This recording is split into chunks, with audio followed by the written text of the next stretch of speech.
বেদনার কালো মেঘ ঢেকে আছে আসামের আকাশ জুড়ে।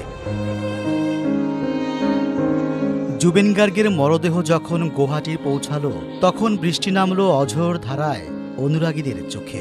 কেউ গাইছেন তার অমর গানগুলো, কেউ একসুরে শেষবারের মতো উচ্চারণ করছেন জয় জুবিনদা।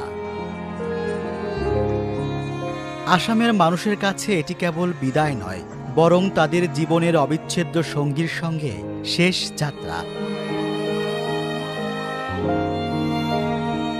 মাত্র 52 বছর বয়সে সিঙ্গাপুরে স্কুবা ড্রাইভিংয়ের সময় থেমে যায় সেই চিরচেনা সুরেলা কণ্ঠস্বর।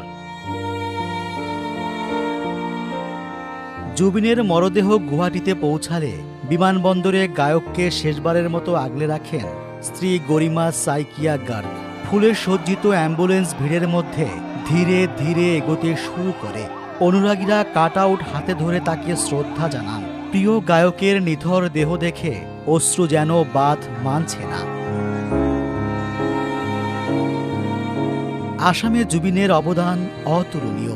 হৃদয় ছোঁয়া আধুনিক গান, ফিউশন ট্র্যাক কিংবা প্রাণ ভরানো বিহু, সবেতেই তার সুরে মিশেছে আবেগ। 40,000-এরও বেশি গান রেকর্ড করেছেন তিনি।